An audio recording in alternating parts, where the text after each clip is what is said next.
Selamat berjumpa kembali dalam video belajar sistem informasi. Pada video kali ini kita akan melihat peran diagram konteks dan DFD required dalam sebuah rancangan SI dari sudut pandang kebutuhan dan peran SI.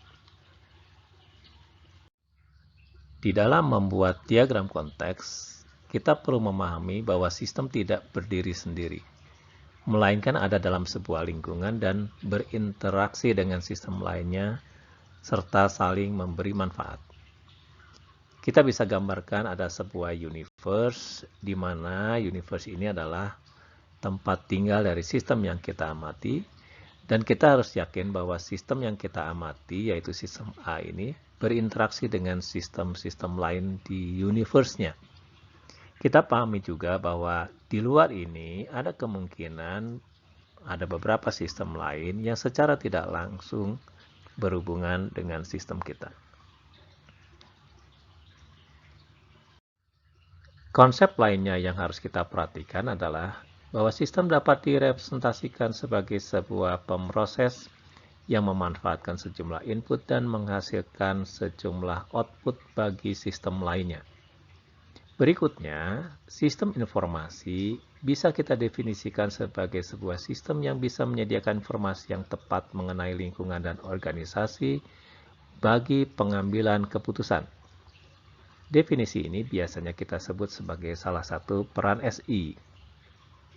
Bila sebuah sistem A didefinisikan sebagai sebuah pemroses, maka sistem A ini akan membutuhkan sejumlah input dari sistem lain yang kita sebut sebagai data. Kemudian, sistem A juga bisa menghasilkan output untuk beberapa sistem lainnya yang biasanya kita kenal sebagai informasi. Setelah memahami konsep-konsep yang disebutkan sebelumnya, kita akan membahas apa diagram konteks. Pada dasarnya, diagram konteks digunakan untuk menggambarkan fenomena hubungan sistem dengan lingkungannya dalam sebuah pandangan universe yang relevan. Pada diagram konteks, kita juga dapat menunjukkan apa kebutuhan sistem dan apa peran dari sistem. Diagram konteks biasanya memiliki sejumlah komponen, misalnya simbol yang menyatakan sistem yang sedang diamati, kemudian simbol dari lingkungan sistemnya, dan simbol-simbol masukan keluaran yang biasanya digambarkan sebagai sebuah panah. Kemudian kita bisa sampaikan lingkungan sistem yang dimaksud dalam diagram konteks biasa kita sebut sebagai external entity atau entitas luar. Menurut konsep, setiap external entity adalah sebuah sistem. Namun demikian, kita bisa mewakilkan pernyataan sistem tadi kepada sebuah unit kerja, bagian organisasi, proses atau kegiatan, atau personil atau pelaku, seperti misalnya customer, pegawai, dan sebagainya. Dapat dikatakan bahwa external entity pada diagram konteks berperan sebagai sebuah sumber data dan atau sebagai penerima manfaat sistem. Sebuah external entity bisa saja memiliki peran hanya sebagai sumber data atau berperan sebagai penerima manfaat sistem atau berperan sebagai keduanya baik sebagai sumber data maupun sebagai penerima manfaat sistem. Sesuai konsep, sistem adalah pemroses, maka pada diagram konteks minimal harus ada satu masukan dan minimal harus ada satu keluaran. Pada diagram konteks tidak ada aturan bahwa external entity tidak boleh satu. Yang penting di dalam diagram konteks minimal harus ada satu masukan dan harus ada satu keluaran.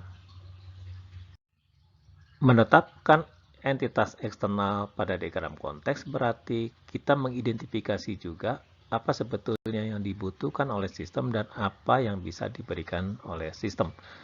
Pada ilustrasi berikut, sistem informasi penjualan mobil bisa kita definisikan sistem ini membutuhkan data apa saja dan dari mana data tersebut bisa disediakan.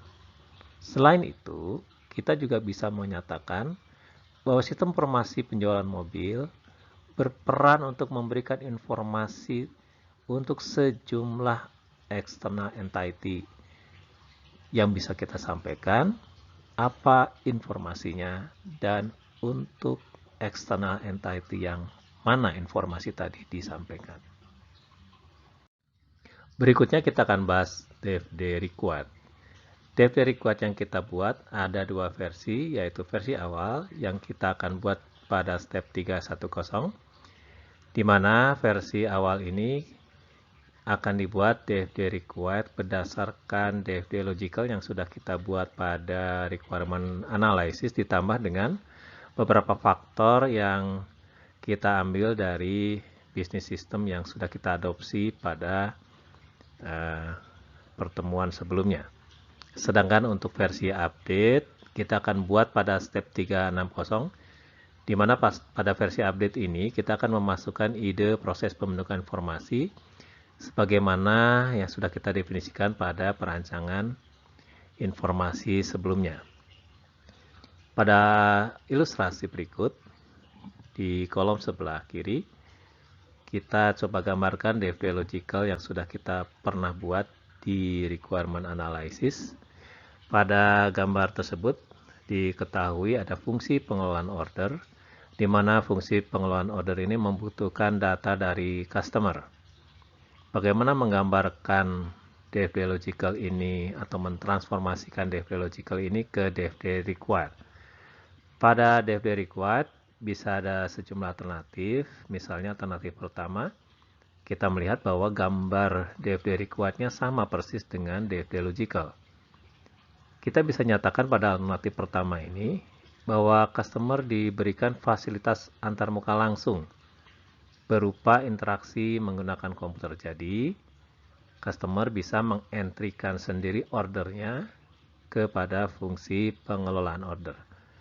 Namun, pada alternatif kedua, kalau kita lihat, customer tidak mengentrikan sendiri ordernya, tetapi customer memberikan data order yang dimaksud kepada petugas penjualan.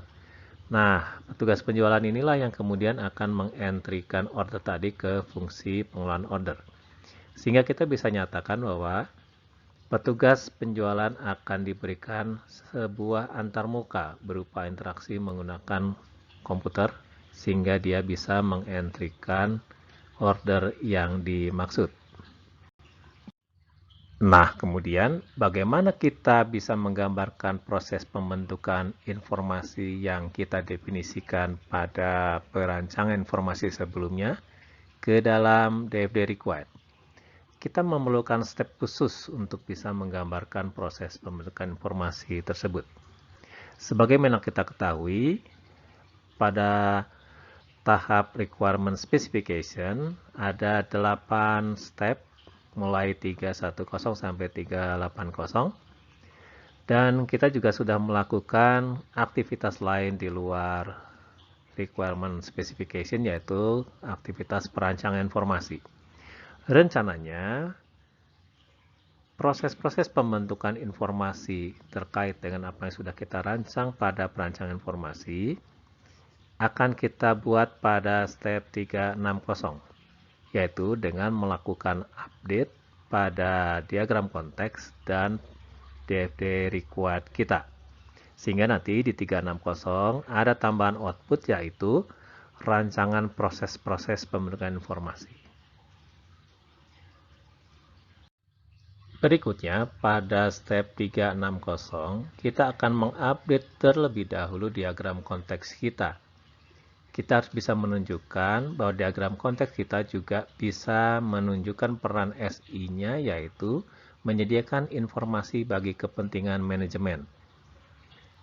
Nah, pada sistem informasi penjualan yang lalu, kita memiliki 5 buah external entity. Kita perlu tambahkan sejumlah eksternal yang kita sesuaikan dengan apa yang dihasilkan pada perancangan informasi. Jadi misalnya kita menambahkan ada manajer penjualan yang menerima informasi, kemudian manajer marketing yang juga menerima informasi, dan misalnya manajer persediaan. Yang ketiganya sama-sama mendapatkan informasi dari sistem informasi penjualan. Berikutnya yang harus kita ubah adalah DFD required.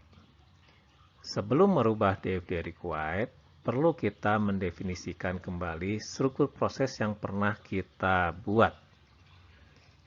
Pada struktur proses sebelumnya, ada 3 subsistem yang kemudian kita akan tambahkan subsistem-subsistem baru yang relevan sesuai dengan apa yang sudah ditetapkan pada perancangan informasi, terutama untuk mengakomodir proses-proses pembentukan informasi. Jadi kita tambahkan misalnya pada sub ABC ada PPI-X, yaitu proses pembentukan informasi X. Kemudian pada sub DEF juga ada 2 proses baru.